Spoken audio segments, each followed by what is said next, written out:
कुछ सच्चाइयां इतनी खतरनाक होती हैं कि उन्हें फाइल्स में बंद कर दिया जाता है। दुनिया भूल जाती है, लेकिन हम वो फाइल्स खोलते हैं जो कोई खोलने से डरता है, दहशत की फाइल्स। सो मत जाना, फाइल अभी खुली है। ये कहानी सच्ची घटनाओं पर आधारित है।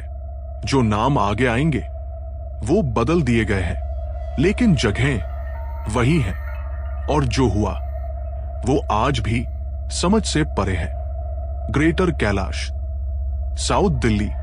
रात के वो आखिरी पहर जब पूरी दुनिया सो रही थी। उस घर के बाथरूम की एक ट्यूबलाइट जल रही थी। अंदर कोई था, जिंदा था, या शायद अब नहीं था। सुबह जब दरवाजा तोड़ा गया तो भारत का सबसे मशहूर गोस्ट हंटर जमीन पर पड़ा था। उसकी आंखें खुली थी, पर उन आंखों में कोई जिंदगी नहीं थी। उसका चेहरा, वो चेहरा जो हजारों भूतिया जगहों में गया था, जिसने उन चीजों का सामना किया था जिनके बारे में लोग सोचते भी नहीं। वो चेहरा आज पत्थर था, ठंडा, सुन्न। पुलिस ने कहा सुसाइड, फैमिली ने कहा नहीं, और जो सच्चाई है वो किसी ने नहीं कही, क्योंकि वो सच्चाई इंसानी अल्फाजों में शायद आ ही नहीं सकती। ये कहानी है गौरव तिवारी की, भारत के सबसे निडर पैरानॉर्मल इन्वेस्टिगेटर की। वो इंसान जिसने अपनी पूरी जिंदगी अंधेरे से लड़ने में लगा दी, और एक रात वो अंधेरा उसके अपने घर में आ गया। क्या आप तैयार हैं ये सुनने के लिए? क्योंकि एक बार ये कहानी शुरू हो गई तो रात थोड़ी और लंबी हो जाएगी। गौरव तिवारी, ये नाम पैरानॉर्मल दुनिया में किसी जाने पहचाने चेहरे का नहीं था। ये एक ब्रांड था, इंडियन पैरानॉर्मल सोसाइटी का फाउंडर। 6000 से ज्यादा पैरानॉर्मल केसेस इन्वेस्टिगेट करने वाला इंसान। अमेरिका से पैरानॉर्मल इन्वेस्टिगेशन की सर्टिफाइड ट्रेनिंग, एक लाइसेंस्ड पायलट जो आसमान छू सकता था, पर उसका असली काम जमीन के नीचे की दुनिया से था। वो दुनिया जहां मौत के बाद भी कुछ रहता है, कुछ अटका रहता है, कुछ भूखा रहता है। गौरव की उम्र 31-32 साल थी जब यह सब हुआ। लंबे दुरुस्त कदकाठ का नौजवान, चेहरे पर एक ऐसी हिम्मत जो देखते ही पता चल जाती थी। आंखों में क्यूरियोसिटी थी, पर डर तो जैसे उसकी डिक्शनरी में था ही नहीं। लोगों का कहना था कि गौरव उन कमरों में अकेला चला जाता था जहां पंडित भी जाने से इनकार कर देते थे। रात के तीसरे पहर श्मशान के बगल पुराने किलों की अंधेरी तहखानों में, उजाड़ हवेलियों की उन मंजिलों पर जो सालों से बंद थी, गौरव अपना कैमरा उठाता और चला जाता। उसकी बीवी, जिसे हम ऋतु कहेंगे, वो कहती थी कि गौरव में डर की जगह एक अजीब सा खिंचाव था, अंधेरे की तरफ, जैसे कोई मैग्नेट हो, जैसे वो अंधेरा उसे बुला रहा हो, और वो हर बार चल पड़ता। वो कहता था, ऋतु ने एक इंटरव्यू में बताया था कि वो उन आत्माओं की मदद करना चाहता है जो अटकी हुई है, जिन्हें मुक्ति नहीं मिली। वो कहता था कि ये उसकी जिम्मेदारी है। जिम्मेदारी एक अजीब लफ्ज है ना? जब कोई इंसान अंधेरे की जिम्मेदारी अपने कंधे पे ले ले तो अंधेरा भी उसे अपना समझने लगता है। 2009 से 2016 तक 7 साल गौरव ने भारत के कोने कोने में पैरानॉर्मल इन्वेस्टिगेशंस की। भानगढ़ का किला, जहां एसआई का बोर्ड लगता है कि सूरज ढलने के बाद मत जाना। कुलधरा गांव, राजस्थान का वो शापित गांव जहां एक रात में पूरी आबादी गायब हो गई थी। लंबी देहर माइंस, मसूरी के पास जहां हजारों मजदूरों की मौत का साया आज भी मंडरा रहा है। दिल्ली की अपनी संजय वन, जहां दरख्त रात को सिसकियां भरते हैं। हर जगह गौरव गया, हर जगह से लौट आया, हर जगह से, पर क्या वाकई हर जगह से, या किसी जगह से कुछ उसके साथ आ गया। साल 2016 का शुरू का हिस्सा, जनवरी से मार्च। गौरव की टीम के एक साथी, जिसे हम अमित कहेंगे, उसने सबसे पहले फर्क महसूस किया। अमित गौरव के साथ कई इन्वेस्टिगेशंस में गया था। वो कहता था कि गौरव हमेशा से शार्प था, अलर्ट, हर कमरे में घुसते ही टेम्परेचर चेक करता, EMF रीडर पकड़ता, अपनी रिकॉर्डिंग शुरू करता, प्रोफेशनल, प्रिसाइज। पर उन दिनों में कुछ बदला हुआ था। गौरव इन्वेस्टिगेशन के बीच में अचानक चुप हो जाता था। अमित ने बताया, जैसे कोई उससे बात कर रहा हो, पर कमरे में हम दोनों के अलावा कोई नहीं होता। मैं पूछता, क्या हुआ? तो वो कहता, कुछ नहीं, पर उसकी आंखें वो किसी और जगह होती थी। एक रात की बात है, फरवरी का महीना। दिल्ली की सर्दी अपने आखिरी दिनों में थी, पर हवा में अभी भी एक काटने वाली ठंडक थी। गौरव और अमित एक पुरानी बिल्डिंग की इन्वेस्टिगेशन कर रहे थे। साउथ दिल्ली का ही एक इलाका था, जिसका नाम मैं नहीं लूंगा, क्योंकि वो जगह आज भी वही है। वो बिल्डिंग सालों से खाली थी। कहते थे कि वहां एक औरत ने सुसाइड किया था, और उसके बाद से कोई भी किराएदार 3 महीने से ज्यादा टिक नहीं पाता था। गौरव अंदर गया, अमित नीचे रहा इक्विपमेंट मॉनिटर करने। ऊपर तीसरी मंजिल पर गौरव अकेला था, अपना थर्मल कैमरा लिए, EMF रीडर हाथ में। और फिर अमित के वॉकी टॉकी में स्टैटिक आया, फिर गौरव की आवाज। पर वो आवाज गौरव जैसी नहीं थी। वो आवाज कांप रही थी, वो आवाज डरी हुई थी। अमित, नीचे आ जा। नहीं, ऊपर मत आ। यहां कुछ है। ये पहले जैसा नहीं है। ये मुझे देख रहा है। अमित दौड़ा, ऊपर गया। जब वो तीसरी मंजिल पर पहुंचा, तो गौरव कमरे के कोने में खड़ा था।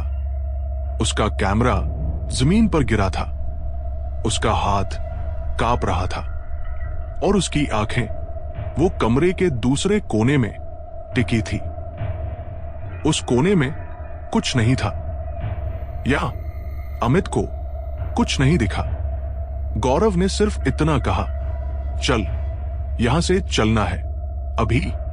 गौरव तिवारी ने जिंदगी में पहली बार किसी इन्वेस्टिगेशन को बीच में छोड़ा। वो रात, वो बिल्डिंग, वो तीसरी मंजिल, कुछ हुआ था वहां, कुछ ऐसा जो गौरव ने किसी को नहीं बताया। अमित को नहीं, ऋतु को नहीं, अपने पिता जिन्हें हम शिव प्रसाद जी कहेंगे, उन्हें भी नहीं। पर उस रात के बाद से गौरव तिवारी वो गौरव तिवारी नहीं रहा जो दुनिया जानती थी। ग्रेटर कैलाश, साउथ दिल्ली का एक पॉश, साफ सुथरा इलाका। बड़ी बड़ी कोठीनुमा घर, सड़क के दोनों तरफ लगाए हुए पुराने दरख्त, जिनकी शाखाएं रात को लंबी उंगलियों की तरह फैल जाती है। दिन में ये इलाका खूबसूरत है, मैनिक्योर्ड लॉन्स, इंपोर्टेड कारें और अमीर लोगों की रौनक। पर रात को ग्रेटर कैलाश का किरदार बदल जाता है। स्ट्रीट लाइट्स का पीला धुंधला सा उजाला, दरख्तों के साए जो दीवारों पर नागिन की तरह रेंगते हैं, और एक खामोशी, वो खामोशी जो शांति नहीं लगती, वो खामोशी जिसमें कुछ छुपा हुआ महसूस होता है। गौरव का घर इस इलाके में था, एक 2 मंजिला घर, नीचे ड्राइंग रूम, किचन, ऊपर बेडरूम्स और एक बाथरूम, वो बाथरूम जिसका नाम अब इस कहानी के साथ हमेशा के लिए जुड़ गया है। मार्च 2016, गौरव की नींद उड़ने लगी। ऋतु ने सबसे पहले नोटिस किया। रात को 2-3 बजे गौरव बिस्तर पर उठकर बैठ जाता था। आंखें खुली, पर वो जाग नहीं रहा होता, वो किसी और हालत में होता। कुछ सेकंड्स, कभी 1 मिनट तक वो ऐसे बैठा रहता, बिल्कुल स्टिल, और फिर वापस लेट जाता। सुबह पूछने पर उसे कुछ याद नहीं होता। मैं डर गई थी, ऋतु ने कहा, क्योंकि उसका चेहरा उस वक्त अलग लगता था, जैसे वो गौरव हो ही नहीं। 1 हफ्ते बाद और चीजें शुरू हुई। किचन में बर्तन अपने आप गिर जाते, कोई नहीं होता। ड्राइंग रूम में रात को टीवी अपने आप ऑन हो जाता, पर स्क्रीन पर कुछ नहीं होता, सिर्फ स्टैटिक, सफेद और काले दाने। और उन दानों में ऋतु को एक बार लगा कि उसे एक चेहरा दिख रहा है, एक धुंधला, बिखरता हुआ चेहरा, जिसका मुंह खुला था, जैसे चीख रहा हो, पर आवाज नहीं आ रही। उसने टीवी ऑफ किया, हाथ कांप रहे थे। गौरव ने कहा, सर्किट में प्रॉब्लम होगी, इलेक्ट्रिशियन बुला लेंगे। रैशनलाइज। हर इंसान यही करता है, क्योंकि सच्चाई से सामना करना वो आसान नहीं होता, खासकर तब जब सच्चाई किसी और दुनिया से आए। पर इलेक्ट्रिशियन आया, कोई प्रॉब्लम नहीं मिली। अप्रैल में चीजें और बिगड़ती गई। गौरव का वजन गिरने लगा, 6 किलो। 1 महीने में 6 किलो। उसका चेहरा धंसने लगा, आंखों के नीचे काले हल्के पड़ गए, ऐसे जैसे वो महीनों से सोया ना हो। पर वो सो रहा था या कुछ और हो रहा था। उन नींद के घंटों में गौरव ने इन्वेस्टिगेशंस कम कर दी। वो घर में रहने लगा, पर घर में रहना भी अब चैन का नहीं रहा था। एक रात, अप्रैल का आखिरी हफ्ता, गौरव बाथरूम में गया। रात के करीब 2:30 बजे थे। ऋतु सो रही थी। गौरव ने बाथरूम का दरवाजा बंद किया और वो अंदर काफी देर तक रहा। 5 मिनट, 10 मिनट, 15 मिनट। ऋतु की आंख खुली, बिस्तर खाली था। बाथरूम की लाइट की लकीर दरवाजे के नीचे से आ रही थी। उसने आवाज दी, सब ठीक है। कोई जवाब नहीं। गौरव? खामोशी। उसने दरवाजा खटखटाया, कोई जवाब नहीं आया। दिल धक धक करने लगा, हाथ में पसीना, गला सूखा। उसने जोर से दरवाजा खोला, वो लॉक नहीं था। गौरव शीशे के सामने खड़ा था, बिल्कुल स्टिल। उसकी पीठ ऋतु की तरफ थी, पर शीशे में उसका चेहरा दिख रहा था, और वो चेहरा मुस्कुरा रहा था। पर वो मुस्कुराहट गौरव की नहीं थी, वो मुस्कुराहट किसी और की थी। वो टेढ़ी, अननेचुरल, होठों को ज्यादा से ज्यादा खींचती हुई मुस्कुराहट, जैसे कोई इंसान के चेहरे को अंदर से कंट्रोल कर रहा हो और उसे मुस्कुराना सीख रहा हो। गौरव! ऋतु ने चीखा। गौरव का बदन हिलका, मुस्कुराहट गायब हो गई। उसने पीछे मुड़कर देखा, आंखें भरी थी, पसीना, कांपते हाथ। ऋतु, वो यहां है। कौन? वो जो मेरे साथ आई है, वो जाएगी नहीं। वो? गौरव की आवाज टूट गई। वो मुझे खा रही है, अंदर से। यह पहली बार था जब गौरव तिवारी ने, भारत के सबसे निडर गोस्ट हंटर ने, अपनी बीवी के सामने मान लिया कि कोई चीज उसके साथ चिपक गई है, कोई ऐसी ताकत जिसे वो जान रहा था, पर जिसे रोक नहीं पा रहा था। और अब मैं आपको बताता हूं कि वो चीज क्या थी या क्या हो सकती थी। पैरानॉर्मल दुनिया में एक कॉन्सेप्ट है, अटैचमेंट। जब कोई इन्वेस्टिगेटर किसी हॉन्टेड जगह जाता है तो कभी कभी वो सिर्फ एविडेंस लेकर नहीं लौटता।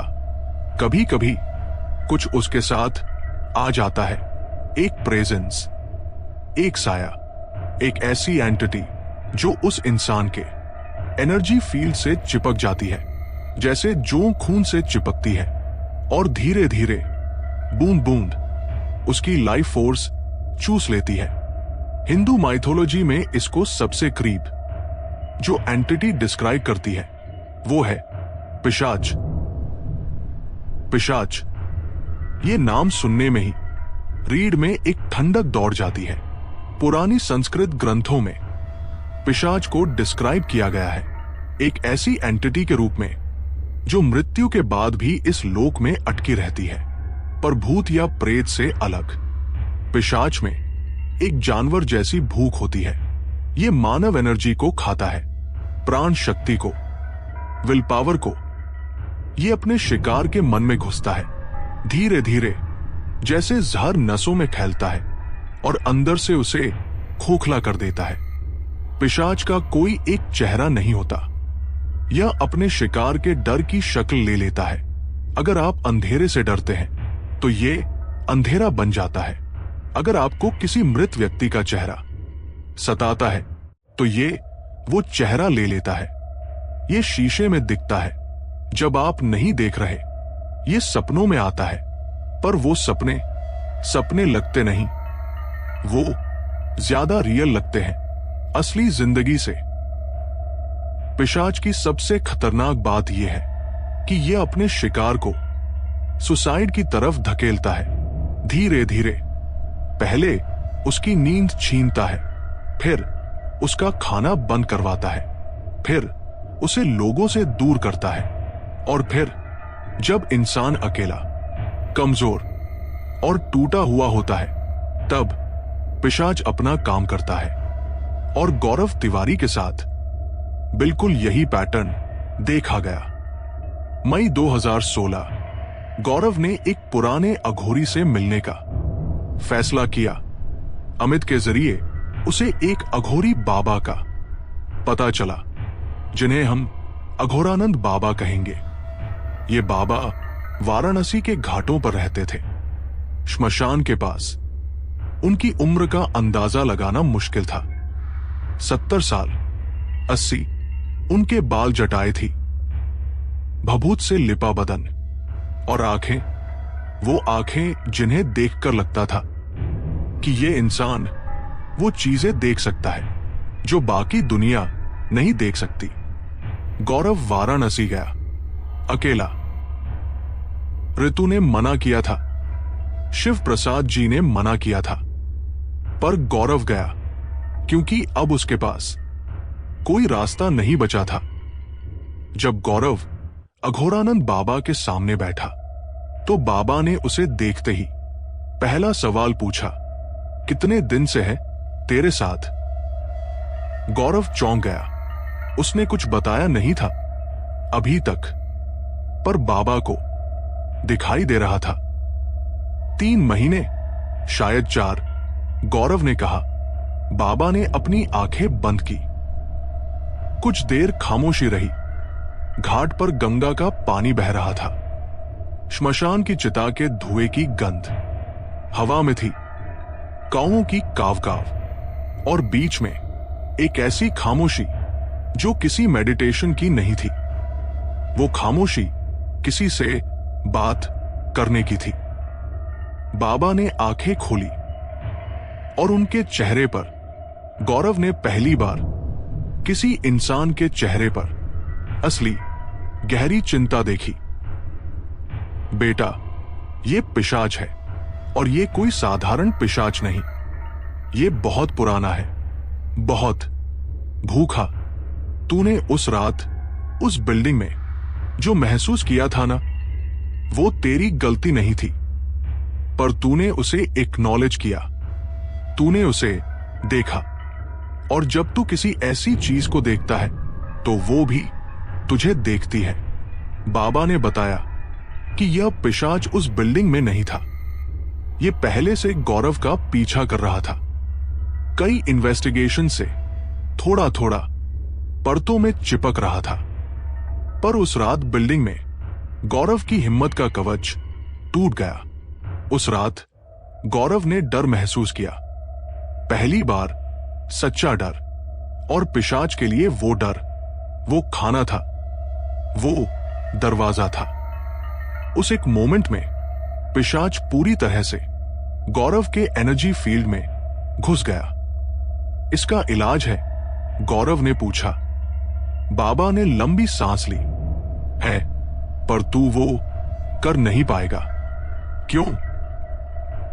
क्योंकि इलाज के लिए तुझे पूरी तरह से सरेंडर करना पड़ेगा। तेरा ईगो, तेरी हिम्मत, तेरी आइडेंटिटी सब छोड़ना पड़ेगा। 3 दिन का अनुष्ठान है, मृत्यु गायत्री मंत्र का जाप। श्मशान में सोना पड़ेगा और 3 दिन तक तुझे बिल्कुल अकेला रहना पड़ेगा। सिर्फ मैं और तू, कोई फोन नहीं, कोई दुनिया नहीं। क्योंकि इस पिशाच ने तेरी सबसे बड़ी ताकत को ही तेरी सबसे बड़ी कमजोरी बना दिया है। कौन सी ताकत? तेरा डर न होना। तू जिंदगी भर डरा नहीं। इसने तुझे ओपन छोड़ दिया, बिना दीवार के घर जैसा। कोई भी घुस सकता था। गौरव ने बाबा की बात सुनी, सोची, पर वो 3 दिन वाराणसी में नहीं रुक पाया। कुछ काम थे दिल्ली में, कुछ कमिटमेंट्स।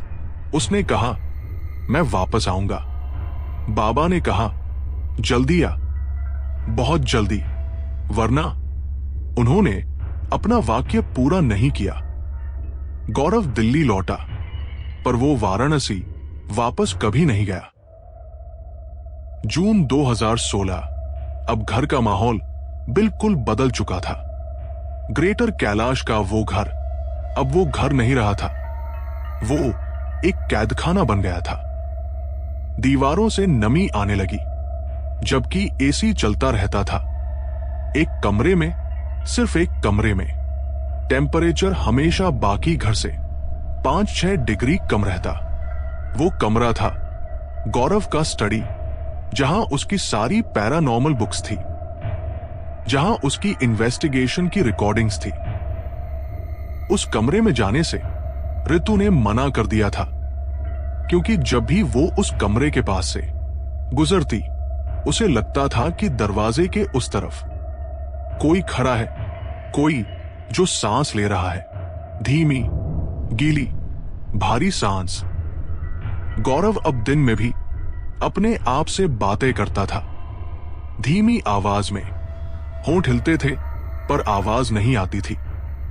जब ऋतु पूछती, किससे बात कर रहे हो, तो गौरव कहता, किसी से नहीं। पर एक रात ऋतु ने सुना। वो किचन में थी। रात के 11 बज रहे थे। गौरव ऊपर स्टडी में था और ऊपर से 2 आवाजें आ रही थी। 2 आवाजें, एक गौरव की थी, दूसरी आवाज गहरी थी, भारी थी, जैसे कोई बहुत बड़े कुएं के अंदर से बोल रहा हो। वो आवाज हिंदी में नहीं थी, संस्कृत में नहीं थी, वो किसी भी भाषा में नहीं थी जो ऋतु पहचानती थी। ऋतु के पैर जमीन से चिपक गए, हाथ में पकड़ी हुई प्लेट गिरी, खनक, और ऊपर से आवाजें बंद हो गई। फिर गौरव की आवाज सीढ़ियों से, ऋतु क्या गिरा? बिल्कुल नॉर्मल, जैसे कुछ हुआ ही नहीं। ऋतु ने उस रात शिव प्रसाद जी को फोन किया। शिव प्रसाद जी आए ग्रेटर कैलाश के उस घर में। उन्होंने गौरव को देखा और वो पहचान नहीं पाए अपने बेटे को। 6 महीने पहले का हट्टा कट्टा कॉन्फिडेंट नौजवान अब एक ढांचे में बदल रहा था। आंखें अंदर को धंस गई थी। गाल की हड्डी चेहरा चीरती हुई, और उनकी आंखें। शिव प्रसाद जी ने कहा, उसकी आंखों में वो चमक नहीं थी, वो जिंदा थी पर खाली थी, जैसे किसी ने अंदर से सब कुछ निकाल लिया हो। शिव प्रसाद जी ने एक पंडित को बुलाया, घर में हवन करवाया, नवग्रह पूजा, हनुमान चालीसा का पाठ। जब हवन का धुआं उस स्टडी रूम में गया तो कुछ अजीब हुआ। धुआं उस कमरे में घुसा और सीधा बाहर आ गया, जैसे किसी ने अंदर से धक्का दे दिया हो। पंडित जी का चेहरा सफेद पड़ गया। ये साधारण चीज नहीं है, ये बहुत पुरानी और ताकतवर एंटिटी है, मेरे बस की नहीं है। पंडित जी गए और वो दोबारा नहीं आए। गौरव का एक और दोस्त था, एक जर्नलिस्ट जिसे हम साहिल कहेंगे। साहिल ने पैरानॉर्मल चीजों पर कई आर्टिकल्स लिखे थे और गौरव का करीबी था। जून के आखिरी हफ्तों में साहिल गौरव से मिलने आया और उसने बाद में जो बताया वो सुनकर रोंगटे खड़े हो जाते हैं। गौरव ने मुझसे कहा, साहिल, मैं जानता हूं ये क्या है। मैंने अपनी पूरी जिंदगी इन चीजों को स्टडी किया है और अब जब ये मेरे साथ हो रहा है तो मैं समझ रहा हूं कि मैंने कितनी बड़ी गलती की। मैं समझता था कि मैं इन चीजों से स्ट्रांग हूं, पर ये चीज ये स्ट्रेंथ से नहीं जीती जाती, ये कुछ और मांगती है। मैंने पूछा, क्या मांगती है? गौरव चुप हो गया बहुत देर तक, फिर बोला, ये मांगती है कि मैं हार मान लूं और मुझे डर है कि मैं मान रहा हूं। साहिल ने गौरव को वाराणसी जाने के लिए कहा, उस अघोरी बाबा के पास। गौरव ने कहा, जाऊंगा, पर वो गया नहीं, क्योंकि पिशाच जाने नहीं दे रहा था। हर बार जब गौरव घर से निकलने की प्लानिंग करता, कुछ न कुछ हो जाता। एक बार कार स्टार्ट नहीं हुई, एक बार अचानक तबीयत इतनी बिगड़ी कि हॉस्पिटल जाना पड़ा, पर हॉस्पिटल में सब नॉर्मल निकला। एक बार ट्रेन की टिकट बुक की, सिस्टम क्रैश हो गया। एक बार फ्लाइट बुक की, फ्लाइट कैंसिल। सोचिए, आप उस इंसान की जगह होते, हर दरवाजा बंद, हर रास्ता ब्लॉक्ड, और वो चीज जो आपको खा रही है वो आपके ही घर में है, आपके ही बदन में है। आप भागेंगे कहां? जुलाई आ गया। गौरव अब लगभग अपना कमरा नहीं छोड़ता था, खाना नहीं खाता था, ऋतु से बात नहीं करता था, सिर्फ उस स्टडी रूम में बैठा रहता था। कभी कभी कुछ लिखता था, पर वो लिखावट गौरव की नहीं लगती थी। अक्षर अलग थे, भाषा अलग थी। ऋतु ने एक बार वो कागज पढ़ा, उस पर एक ही लाइन लिखी थी, बार बार पूरे पेज पर, दरवाजा खोल दो, दरवाजा खोल दो, दरवाजा खोल दो। पर कौन सा दरवाजा और किस लिए? 6 जुलाई की रात, आखिरी रात जो गौरव तिवारी ने इस दुनिया में गुजारी। ऋतु कहती है कि उस रात गौरव थोड़ा बेहतर लग रहा था। उसने खाना खाया, थोड़ा मुस्कुराया, ऋतु से बात की, नॉर्मल बातें, घर की, जिंदगी की, जैसे जैसे वो वापस आ गया हो। पर अब हम जानते हैं, ये काम बिफोर द स्टॉर्म था। ये वो लम्हा होता है जब एंटिटी अपना शिकार पूरा करने से पहले अपने शिकार को एक आखिरी मोमेंट देती है, एक आखिरी सांस। जैसे कोई जानवर अपने शिकार को छोड़ देता है थोड़ी देर के लिए, ताकि वो भागे और फिर दोबारा पकड़े। रात के 12 बजे गौरव और ऋतु सोने गए। सब कुछ नॉर्मल था। एसी चल रहा था, कमरे में हल्की सी ठंडी हवा। बाहर ग्रेटर कैलाश की गलियां खामोश थी। 1 बजे ऋतु की आंख लगी। 2 बजे कुछ नहीं हुआ।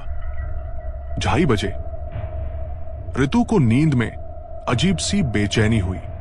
वो करवट बदली, उसका हाथ गौरव की तरफ गया। बिस्तर खाली था। उसकी आंख खुली, गौरव नहीं था।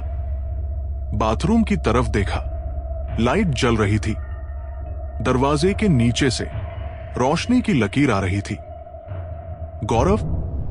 कोई जवाब नहीं। ऋतु ने सोचा वॉशरूम गया होगा, नॉर्मल है। वो फिर लेट गई। 5 मिनट, 10 मिनट, 15 मिनट, नींद नहीं आई। कुछ था हवा में। वो फीलिंग जब आपका दिल बिना किसी वजह के जोर जोर से धड़कने लगता है, जब आपके बदन के बाल खड़े हो जाते हैं, जब आपका पूरा वजूद चिल्लाता है कुछ गलत है। ऋतु उठी, बाथरूम की तरफ गई, दरवाजे के सामने खड़ी हुई। गौरव, सब ठीक है। खामोशी। उसने दरवाजे पर हाथ रखा। वो ठंडा था, बहुत ठंडा। जुलाई की गर्मी में एसी के बावजूद वो दरवाजा ऐसे ठंडा था जैसे फ्रीजर की दीवार हो। उसने दरवाजा धक्का दिया। लॉक था, अंदर से लॉक। गौरव, कोई आवाज नहीं। ऋतु चीखने लगी। उसने शिव प्रसाद जी को फोन किया। पड़ोसियों को आवाज दी। लोग आए, दरवाजा तोड़ा और अंदर गौरव तिवारी जमीन पर पड़ा था।